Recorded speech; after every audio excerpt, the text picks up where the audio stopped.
goeasternathletics.com. We're here with head coach Amanda Fefel. Coach, 2-1 over the weekend, a top 10 win over Augustana on Friday. What was that game like? What was the experience over the weekend like just for your team? Yeah, so first weekend out, obviously weather played a little bit of factor in general with us only getting 3 games, but experience-wise, I was very happy with how our young team kind of fought back in both of the games on Friday. For us, we went behind both 2-0, and then I think it was another 2-0 or 1-0 from behind game that we had to really string some hits together. I think more than anything on Friday, I was very impressed with how our defense handled the ball. We did not give any team extra outs. We handled what we needed to handle on the fundamental and routine side. Offensively, they passed the bat very well. I think that was the biggest thing. I was proud of them. They drew the walks. They took the hit by pitches.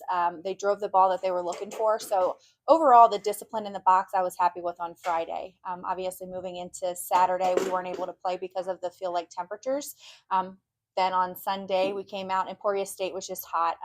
But again, on our behalf, we can't leave 12 runners on base and expect to win either. We had several situations. We had runners at second and third, no outs, and we just didn't execute. And, sometimes that is a learning curve as far as, picking that right pitch, making sure we're driving deep in the count, just small ball execution as well, just making sure that we're getting runners on, getting them over and getting them in. I think that's the biggest thing that we learned from that loss on Sunday.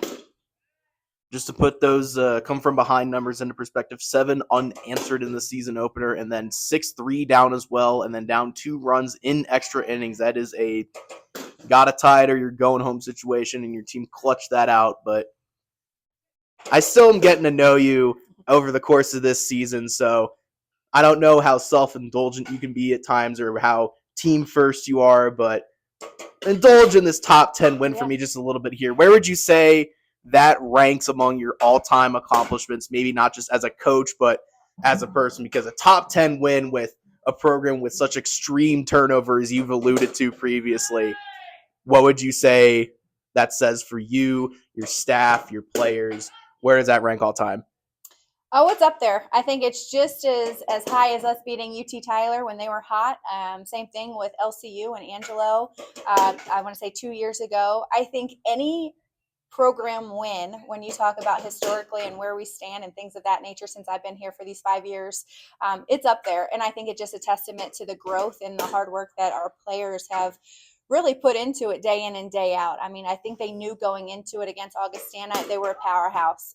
Greta coaches them girls very well. I don't know if you guys had a chance to watch the games or not, but they were very disciplined, very hard coached, but I think our kids rose to the occasion and really put their best effort forward, and it went in our favor. At the end of the day, I'm very proud of them. They know that Friday is Friday, and, we're going up against UCO and Black Hills State. Fort Lewis is playing well. Oklahoma Baptist is coming off a 5-0 weekend. So, yes, it's a great win for us, and being a top 10 win, we want to build on that this year, and we want to continue growing. And like I said before in our other conversation, losing 7 of 9 starters, it's for the next generation now to step up and continue to prove themselves and what ENMU softball is. Coach Amanda Fefel and her Greyhounds off to Oklahoma for another MTE, and then after that, West Texas at home. Thank you, Coach Fefel. Thank you.